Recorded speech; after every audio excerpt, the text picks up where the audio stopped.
1 menit lagi kita akan on air. Jadi teman-teman bisa dipanggil teman-teman yang lain. Semoga bisa bergabung di acara yang sangat simple, sederhana, hanya membuat supaya kita selalu waras aja. Jadi kita tahu di masa stay at home ini ada hal yang lebih berat daripada masalah ekonomi atau berbareng dengan masalah kesehatan. Jadi kesehatan itu ada dua, ada kesehatan fisik, ada kesehatan psikis gitu ya. Saya saat ini dengan adanya acara ini sebenarnya lebih membuat forum silaturahmi kita agar kita kesehatan psikis kita tidak bermasalah. Jadi banyak sekali teman-teman yang punya masalah di rumahnya, bukan berarti masalah hubungan, tetapi tidak semua teman-teman punya tempat khusus untuk bekerja. Jadi work from home itu malah ngerepotin gitu ya. Jadi saya pikir pertama 3 minggu yang lalu sewaktu organisasi kami memutuskan untuk work from home, termasuk Santara, akhirnya ternyata di rumah tidak simple. Akhirnya kita malah dibalik, teman-teman Santara sudah tinggal aja di kantor Santara gitu. Jadi kita balik, jadi bukan work from home, memang kita never go back home gitu ya. Jadi teman-teman, kita akan mulai dengan mengucapkan Bismillahirrahmanirrahim dan Assalamualaikum warahmatullahi wabarakatuh bagi sahabat semua dimanapun Anda berada. Tema hari ini sederhana, UKM dan Corona. Jadi Santara adalah perusahaan yang mendedikasikan diri untuk pengembangan UKM. Dan saya tahu teman-teman semua lagi berat saat ini, bingung urusan PHK karyawan atau tidak, apakah winter ini masih lama atau sudah sebentar lagi lewat, apakah Corona ini di ujung selesai atau ini jangan-jangan belum mulai gitu ya. Anda mau ngapain, kita mau ngapain, kita share di informasi di video ini. Jadi sahabat semua, saya buka dengan bicara ngalor ngidul sambil menunggu teman-teman yang lagi bersiap-siap mungkin memanggil temannya. Saya menceritakan sesuatu yang membuat saya sedih 14 jam yang lalu gitu ya. Tadi malam begitu jagoan saya Mr. Bernie Sanders menyatakan mundur, drop out dari kandidasi, dari pencalonan dia untuk presiden Amerika dari Partai Demokrat. Saya kepukul, dalam artian bukan kepukul saya bete, saya sedih, bukan seperti itu, tapi karena saya tahu bahwa Bernie Sanders dan saya secara pribadi satu mazhab. Kami berguru sama-sama ke Profesor Michael Hudson. Kami mempelajari modern monetary theory. Sudah 10 tahun MMT itu menjadi latar belakang berpikir saya. Lahirnya modern monetary theory itu pun dipromot oleh Bernie Sanders sebagai solusi, bahwa dia anti perang, anti Trump, anti globalisasi ala Trump, dan dia akan merubah dengan Green New Deal. Green New Deal adalah new concept dari dunia, di mana dia akan printing money, tapi bukan buat perang, tapi buat eco atau buat fight for environment. Saya dukung dia sejak 2 tahun yang lalu, dan saya berharap 2020 dia bisa menjadi orang nomor 1 di Amerika, dan itu menjadi game changing. Udah nggak ada corona lagi, udah nggak ada war lagi, tidak ada perang dengan Cina, tidak ada perang lagi dengan Rusia, tidak ada perang harga lagi dengan Saudi yang 40%-nya saat ini menekan dunia dengan harga murah. Saya harap itu semua selesai, semuanya yang tadinya saling kompetisi menjadi saling kolaborasi. Itu mimpinya saya yang melalui Bernie Sanders. Tapi dunia punya skenario lain. Bernie tidak didukung oleh 300 electoral vote yang saat ini dimiliki oleh Partai Demokrat. Mereka lebih milih Joe Biden. Jadi saya tulis hari ini di sosial media bahwa Joe Biden waktu 3 bulan yang lalu masuk, kita analis intelijen pertahanan khususnya di bidang ekonomi di dunia ini. Saya berhubungan sama teman saya di Inggris, Mr. A, kemudian berhubungan di Rusia, berhubungan sama beberapa negara. Sering menjadi diskusi kira-kira mau kemana Joe Biden ini dan siapa di belakangnya. Jadi kita selalu melihat siapa di belakangnya. Dan Trump waktu itu langsung ngamuk-ngamuk dan berusaha mencari masalah.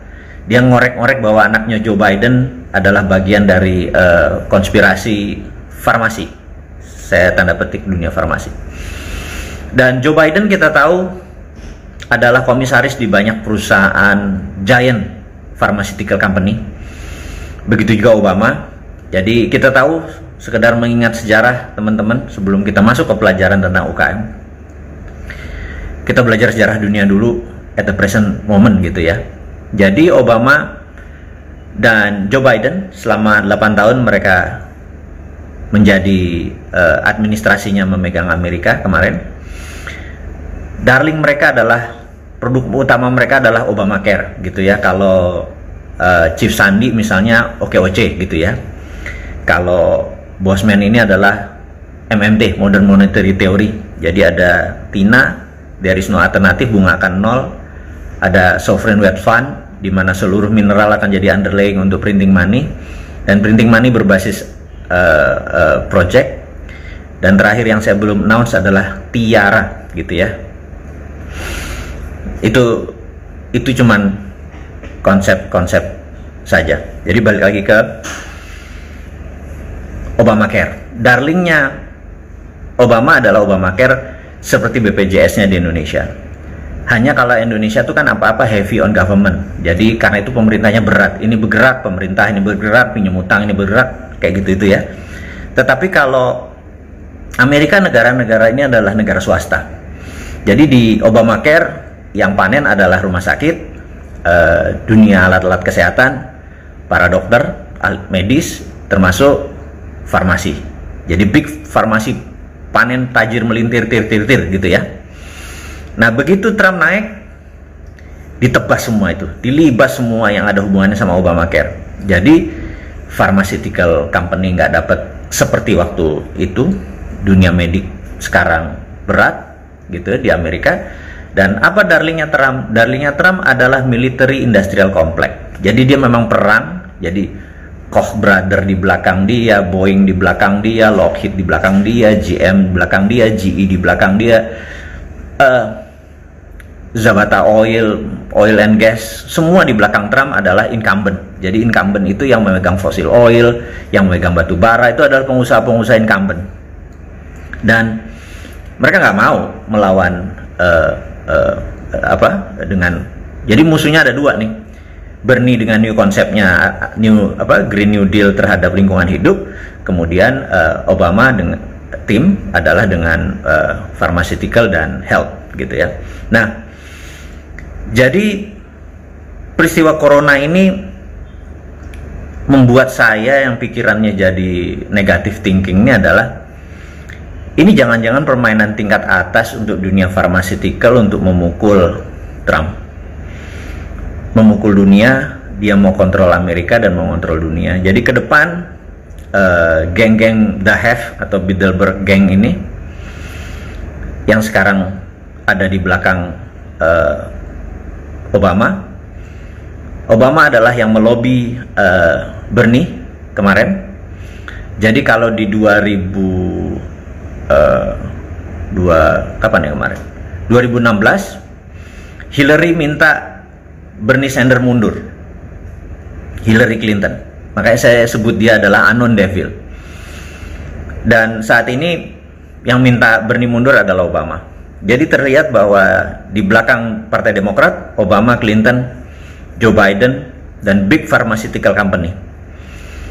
Dan saya merasa Bernie saat ini mungkin akan menjadi status quo, dia tidak ke kiri, ke Demokrat, tapi mungkin dia bisa ke kanan, dia bisa ke Trump. Dia istilahnya, ya udah kalau gua nggak jadi ya lu juga nggak usah jadi balik ke Trump lagi. Di sini masih seru nih jadi tentang di Amerika. Saya hanya mereview sedikit supaya teman-teman tahu bahwa coronavirus itu belum selesai. Jadi saya baru saja membaca report dari Boston Consult. Negara-negara yang sudah patah itu adalah begini. Patah itu begini. Jumlah korban terpapar itu kayak di Indonesia misalnya 200 gitu ya setiap hari. Kemudian jumlah yang sembuh, kemudian jumlah yang meninggal.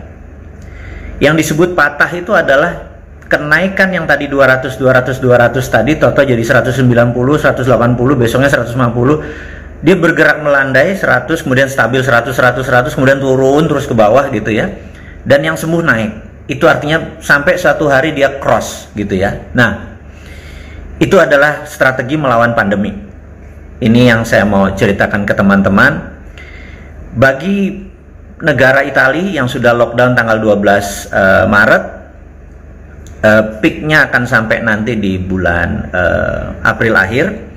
Kemudian peak ya, kemudian dia akan melandai Mei, kemudian akan cross di Juni, Juli mereka udah selesai. Jadi rata-rata itu adalah 3 bulan. Jadi kalau tadi ya Maret, April, Mei, Juni, Juli. Jadi kalau mulai di lockdownnya 12, ini 12 Juli, jadi berapa bulan tuh? Maret, April, Mei, Juni, Juli. Jadi hampir 4 bulan. Wuhan juga dilakukan yang sama, bulan Januari di lockdown, April ready, bulan Mei depan, Juni take off gitu ya. Semua negara, jadi Spanyol sudah di lockdown tanggal 27 Maret, kemudian rata-rata bulan Maret yang lockdown di Eropa. Nah, Indonesia belum melakukan lockdown apapun yang namanya pemerintah sekarang katakan, entah itu darurat sipil, entah itu karantina, entah itu lockdown dengan kekuatan militer. Apapun itu yang jelas saat ini pemerintah Indonesia masih kayak orang cacah, maju ke depan, mundur lagi, maju ke depan, mundur lagi gitu ya. Dan saya geram atau kesel atau bete gitu ya. Gini amat sih pemimpin gitu ya. Gini amat sih kabinet gitu loh. Itu versi saya gitu ya. Jadi di tengah-tengah diskusi bisnis tetap aja nyamber-nyamber ke politik gitu. Karena saat ini politik Indonesia masih mempengaruhi ekonomi. Jadi perlu sahabat semua sekedar mengingat, kalau di negara seperti Jepang, negara modern, politik dan ekonomi itu berpisah. Jadi misalnya gini, di Jepang itu Perdana Menteri bisa ganti dalam 5 tahun, bisa 2 kali, 3 kali ganti, menterinya bisa ganti, ekonomi tetap jalan. Karena politik dan ekonomi mereka sudah dewasa, sudah mature. Sekarang ekonomi di Indonesia, apa keputusan politik mempengaruhi ekonomi. Jadi kita apa-apa ngincer apa yang terjadi di politik, kita analisa, akhirnya semua orang ngomongin politik. Yang saya harap adalah mature bisnis kita, UKM dan pebisnis yang lainnya udah nggak urusan sama politik, kita mature. Mau presidennya ganti seminggu 2 kali kayak, mau menterinya dipecat kayak, udah nggak usah diomongin. Yang penting bisnis kita jalan, keluarga kita sehat, lingkungan kita maju gitu ya. Udah begitu aja. Jadi politik sama itu harus udah terpisah. Tapi saya nggak yakin sampai 5 tahun ke depan hal itu bisa terjadi karena keputusan pemerintah sekarang apa-apa dipolitikan gitu ya. Jadi misalnya kelihatan banget dia nggak ingin kepala daerah lebih menonjol dari pemerintah pusat sekarang. Misalnya Ganjar kalau lebih menonjol, pemerintah pusat panik. Ridwan Kamil kalau lebih menonjol, pemerintah pusat panik gitu ya. Itu fakta yang saya lihat saat ini. Jadi udah apa-apa pusat gitu ya. Padahal di pusat ini yang kepala pundak Luhut lagi gitu ya, itu yang bikin bete minta ampun bagi saya. Emang di Indonesia cuma ada Luhut doang gitu ya. Jauh sih Sontoloyo, kalau jadi mungkin nggak ada setengahnya dia. Gua nggak setega dia gitu ya. Baik, jadi kita menganalisa apa yang terjadi corona di Indonesia. Menurut saya secara pribadi corona masih jauh dari selesai, karena penyebaran corona bukan karena corona itu bersayap atau berkaki sehingga dia bisa move around. Corona itu adalah pindahnya 90% adalah dengan jabatan tangan. Sisanya air liur dan lain sebagainya. Jadi manusialah yang mentransfer corona tersebut gitu ya. Jadi ada yang bilang corona itu tidak deadly. Yes, benar corona nggak deadly gitu ya. 80% akan sembuh sendiri. Yes, saya setuju, dan itu kata-kata pemerintah dan kata-kata orang yang mendukung teori-teori bahwa corona bukan masalah threat atau ancaman, tapi masalah pandemik biasa. Jadi monggo Anda boleh berpendapat seperti itu. Tapi yang kita tahu corona ini sangat menular, sehingga kalau menularnya lebih cepat daripada demam berdarah, misalnya demam berdarah kecepatannya harus dengan nyamuk gitu. Kalau manusia dengan manusia itu cepat sekali. Kecepatan ini bisa 10 kali dari kecepatan demam berdarah. Dan jadi apakah bisa selesai dengan cepat? Enggak, kalau tidak lockdown. Jadi sebenarnya gini, saya mengusulkan bahwa 3 hari ke depan ya, 10, 11, 12 kalau perlu, secara nasional, secara pribadi, nggak usah ngarepin pemerintah, kita mengadakan self lockdown. Bener-bener 3 hari itu nggak keluar bener-bener gitu ya, di seluruh Indonesia, terutama di wilayah pandemi. Secara teori dia nggak akan bertahan 24 jam berada di luar, pasti habis. Nggak usah pakai disinfektan, pasti habis sendiri. Apalagi Indonesia lebih panas dari daerah subtropis. Habis itu negara harus melakukan selected karantina di beberapa wilayah, kasih waktu 1 bulan. Saya yakin akhir Mei selesai gitu ya. Kalau enggak, saya ingat kata-kata Jenderal Norman Schwarzkopf. Saya ini membaca buku, berdiskusi di dunia militer, dunia pertahanan, dunia intelijen ini kayak gitu ya. Norman Schwarzkopf itu mengingatkan perang yang benar, perang yang baik dan benar adalah perang yang cepat gitu ya. Karena mereka belajar, Amerika belajar. Jenderal Norman Schwarzkopf adalah pemimpin Jenderal Bintang 5, Panglima sewaktu Perang Teluk. Dia belajar bahwa sewaktu perang di Vietnam, Amerika itu kalah. Jadi Amerika membela Vietnam Selatan, Vietnam Utara komunis, Vietnam Utara menang, dan sekarang Vietnam dipegang komunis gitu ya. Dan kenapa lama? Karena perangnya 7 tahun. Jadi di setiap perang-perang kecil mungkin dia menang, tapi ekonomi, mental, dan lain sebagainya membuat Amerika kalah. Kemudian Amerika kalah lagi di Korea Utara. Amerika go home di perang Korea. Kemudian perang terakhir yang Amerika kalah adalah perang melawan Mujahidin. Jadi di Afgan dia kalah, di Somalia dia kalah. Itu karena perangnya lama, bertahun-tahun. Dan perang dengan Timur Tengah, mereka nggak bilang kalah, tapi mereka go home. Dari Irak mereka pulang segala macam, zamannya Obama udah ditarik karena rugi besar. Jadi perang kalau lama itu merugikan. Nah, sama perang lawan Corona itu juga perang. Jadi perang itu ada 3 macam. Conventional war 1000 lawan 1000, guerrilla war adalah 1000 lawan 100. Kalau cell war atau perang sel adalah 1000 lawan 1 atau 1.000.000 lawan 1. Saat ini kita perangnya adalah perang sel, 1.000.000 lawan 1. Anda nggak tahu di mana itu selnya. Jadi caranya memenangkan perang lawan sel adalah yang 1 juta ini diam. Dia nongol sendiri atau dia mati sendiri gitu ya. Nah, saat ini pemerintah Indonesia tidak menyatakan ini sebagai perang gitu ya. Jadi kalau perang dalam bahasa bernegara itu masuk kategori threat atau ancaman. Jadi kalau dia menyatakan ini pandemik adalah ancaman, maka tindakannya adalah lockdown dan militer gitu ya. Tapi karena dianggap pandemik, ini adalah hanya health security, maka polisi yang megang gitu ya. Dan ini saya merasa ada kekuatan lagi di sini yang bermain. Coklat hijau main nih apa segala macam nih, pengen anggarannya saya capek ngurusin begini karena terlalu berpolitik negaranya gitu ya. Kita ini UKM, kita ini pengen hidup, kita ini pengen bahagia, kita ini pengen sehat gitu ya. Kita udah bete sama orang di depan sana yang ngomongin politik, takut Anies maju lah. Emang Anies kalau maju udah pasti menang gitu ya. Terus takut Ridwan Kamil populer lah, takut jagoannya dia Ganjar nggak populer, apapun lah sekarang jadi Ganjar di Jakarta pun pakai jualan diri. Saya bilang nemen nih, keterlaluan, dan nggak ada yang protes lagi gitu. Sampai Risma di Surabaya lagi kerja aja digeret-geret ke Jakarta, kesannya mau gantiin Anies gitu ya. Itu kayaknya nggak gitu-gitu amat gitu. Ini yang saya mangkelnya. Jadi saya tidak anti sama individu, nggak anti Jokowi, saya nggak anti individu. Saya itu adalah merasa sistem bernegara kita ini salah, cuman gitu doang gitu ya, sehingga masuk ke ekonomi. Oke, jadi kita tidak berbicara lagi politik, ini hanya beri bumbu aja supaya lebih seger aja daripada kita terlalu berilmu gitu ya. Baik, kita akan masuk lagi ke corona gitu ya. Jadi corona saat ini belum selesai, winter not yet come gitu ya. Sementara perangnya akan panjang. Jadi karena perang panjang, saya yakin Anda punya kantong harus siap. Ini kantong Anda dalam sekali. Jadi saya sarankan saat ini kalau Anda punya uang di bank, tolonglah 10-20%-nya bawa tunai di rumah deh gitu ya. Terus kemudian jangan macam-macam. Anda bilang, waduh ini saham turun, sebaiknya kita beli atau kita ganti dolar. Jangan gitu ya. Itu saran saya. Jangan dulu. Sabar. Perangnya masih panjang. Sekali lagi saya ingetin, perangnya masih panjang.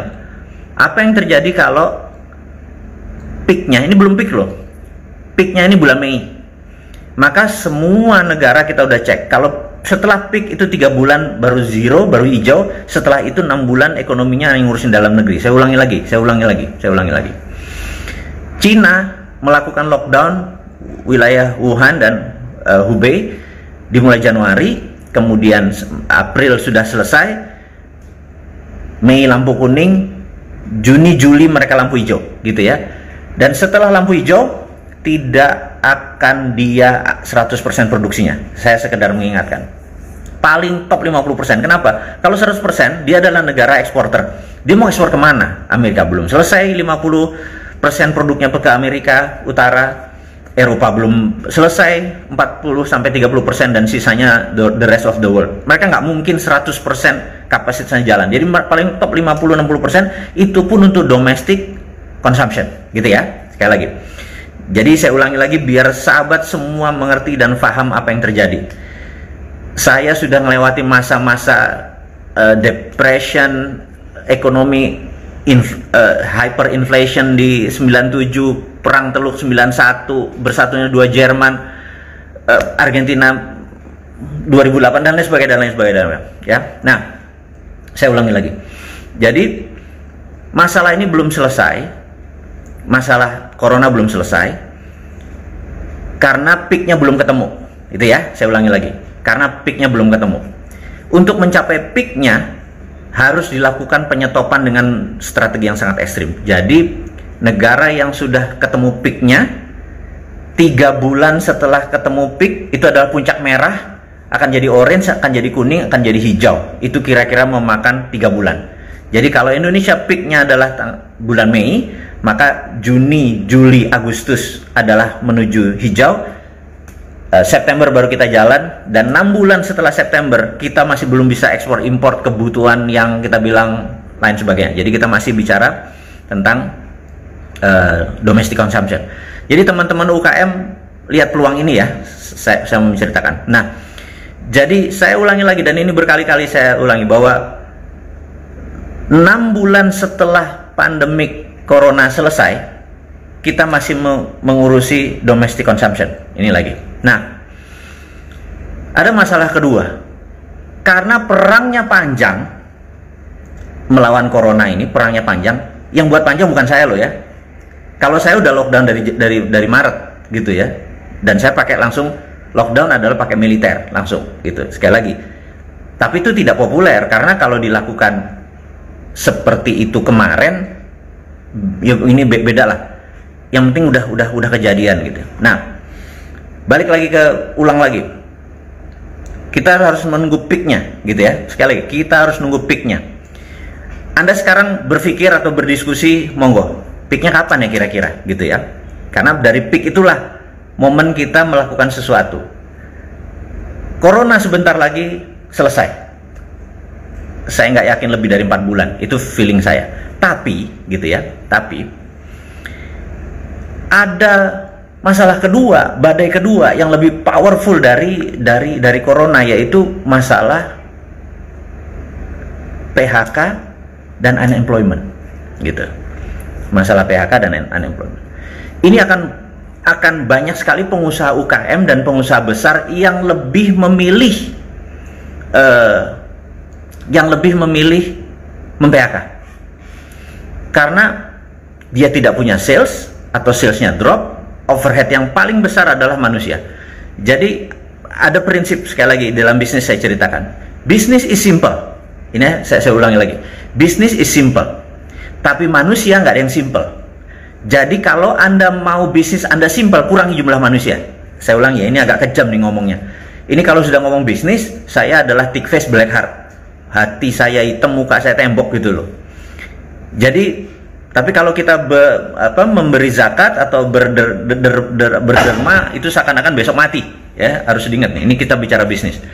Bisnis is simple, tapi manusia nggak ada yang simple. Jadi kalau mau bisnis Anda simple, kurangi jumlah manusia, gitu ya. Di masa seperti begini, pengusaha-pengusaha berhati hitam, sikat semua orang-orangnya. Itu saya ngomong apa adanya dan mungkin agak keras saya ngomongnya. Jadi mohon maaf sekali lagi. Jadi kalau ini saya boleh mohon maaf, kalau nyindir pemerintah mah kagak, gitu ya. Maafnya di tempat yang lain. Oke, sekarang balik lagi ke bisnis. Oke, jadi banyak sekali pengusaha akan melakukan PHK. Itu yang akan bilang akan menjadi besar-besaran PHK, akan mungkin setengah angkatan kerja dalam 6 bulan ke depan akan drop, akan menjadi pengangguran. Dan disinilah saya merasa menjadi peluang. Sekali lagi, kalau kita pebisnis, inilah yang menjadi peluang. Peluangnya bagaimana? Saya sudah mengatakan ke pemerintah bahwa tidak ada solusi untuk unemployment menjadi employment, menjadi tenaga kerja itu menjadi punya kerja, kecuali UKM. Kita tahu UKM saat ini menyerap 93% angkatan kerja, gitu ya. Saya ulangi lagi, UKM Indonesia, usaha kecil dan menengah itu menyerap 93% angkatan kerja. Jadi yang big company, yang para konglomerat, yang oligarki, 9 naga, apapun di jumlah, itu cuma 7% dari angkatan kerja. Yang 93% pahlawannya adalah Anda, para UKM, gitu ya. Nah, sementara saat ini yang terpukul adalah UKM. Anda bayangin, yang terpukul adalah UKM. Jadi kalau UKM mendadak 97% angkatan kerja tinggal separuh 6 bulan ke depan, itu besar sekali orang yang frustrasi. Jauh lebih parah dari corona. Jadi saya selesai ngomongin corona, gitu ya. Saya lebih berpikir tentang unemployment. Nah, saya waktu itu bilang sama teman-teman Santara, mereka pasti ingat semua. Kasih saya kesempatan dalam 3 tahun ke depan, 2 juta lapangan kerja baru akan tumbuh. Gimana caranya? Ya, kan begitu kan Anda semua, gimana caranya? Jadi begini, katakanlah kita ambil contoh apa ya yang paling enak. Ambil contoh, ini hanya contoh, bukan mau jualan. Kita ambil contoh, anggap kita ambil abnormal deh, gitu ya. Kita ambil, hanya sekedar contoh. Abnormal kalau buka cabang itu memerlukan hampir 40 orang pekerja di sana, gitu ya. Karena shiftnya 3, karena pagi siang sore, kemudian 7 hari seminggu, gitu ya, 40 orang. Kalau ada 10.000 sejenis abnormal tumbuh baru, gitu, maka ada 400.000 lapangan kerja baru terbuka, gitu ya. Anda harus ingat nih, Anda harus ingat.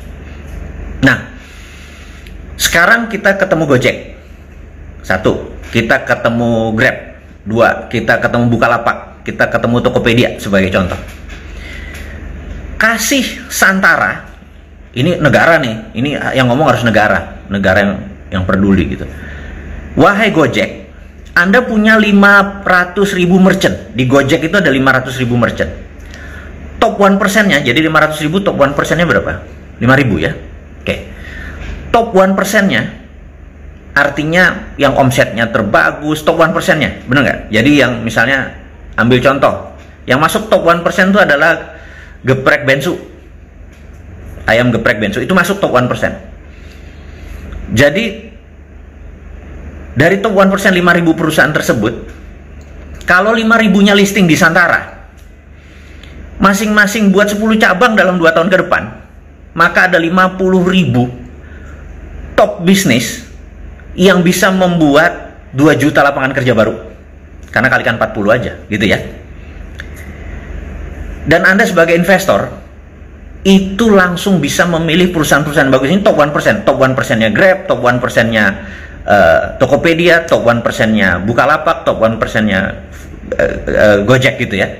Itu mungkin ada sekitar 5.000 atau dikali 4, ada 20.000 top 1%. Di cross lagi, hanya 10.000 top 1%. Masing-masing buka 5 cabang, 50.000 juga ketemunya, 2 juta. Nah, dengan demikian Anda sebagai investor, Anda pasti make money. Anda sebagai employment atau pegawai, Anda bisa.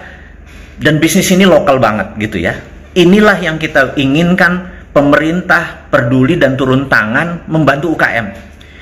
Permudah orang listing, mendaftar, menjual company-nya, dan yang terseleksi.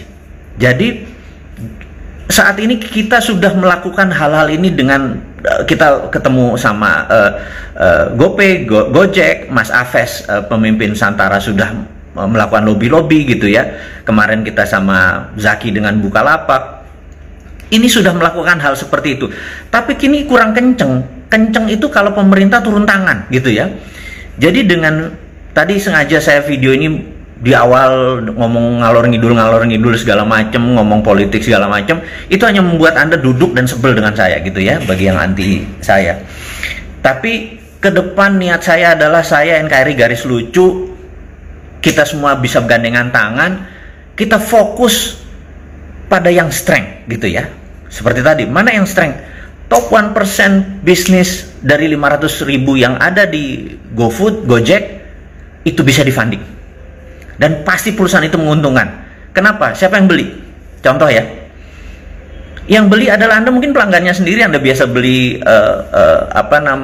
martabak di situ, Anda langganan potong rambut di situ, Anda belanja makanan misalnya. Anda pelanggan yang beli, jadi Anda merupakan pembagian dari pemilik dari itu. Ini adalah new concept.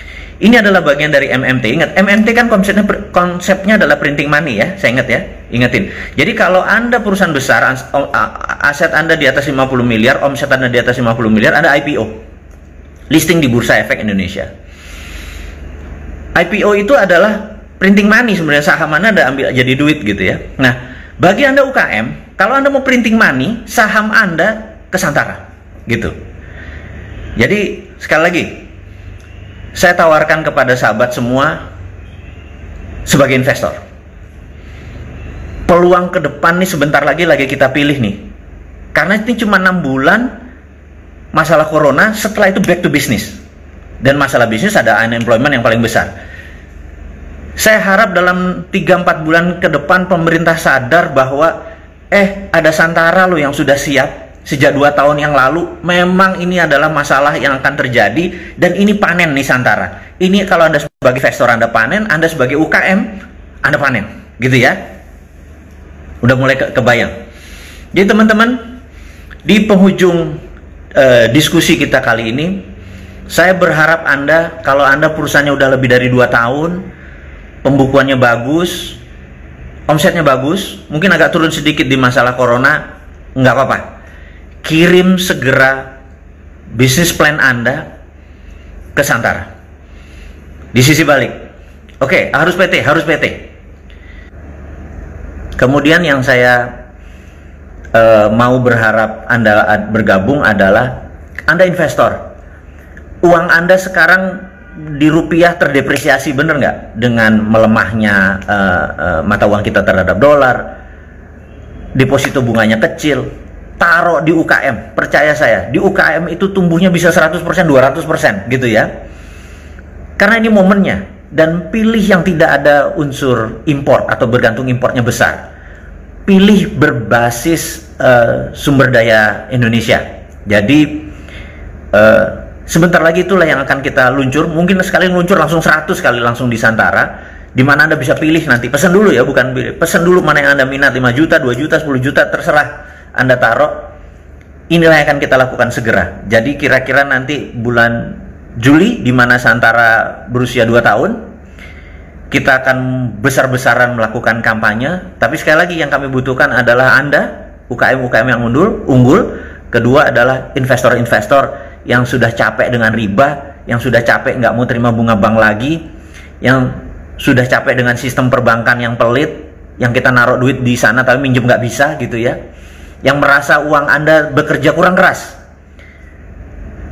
Santara adalah tempat your money work harder. Tapi sekali lagi, pilih investasi yang cocok buat Anda dan Anda kenal. Anda kenal biasa di dunia food, Anda biasa kenal di dunia pertanian, pilih yang Anda kenal. Jadi teman-teman, saya rasa nggak lama pembicaraan kita hari ini, mudah-mudahan faedah diskusinya. Mohon maaf tadi kalau ujung-ujungnya ada menyinggung sana menyinggung sini, tapi itu memang gaya saya, memang Sontoloyo ya begitu gitu ya, out of the box atau no box, nggak pedulian. Tapi cita-cita saya cuma satu, kita semua sejahtera tanpa ada unsur-unsur politik lagi. Capek kita berpolitik, kita lebih baik berbisnis, karena politik memecah tapi bisnis menyatukan. Terima kasih, sukses buat Anda. Assalamualaikum warahmatullahi wabarakatuh.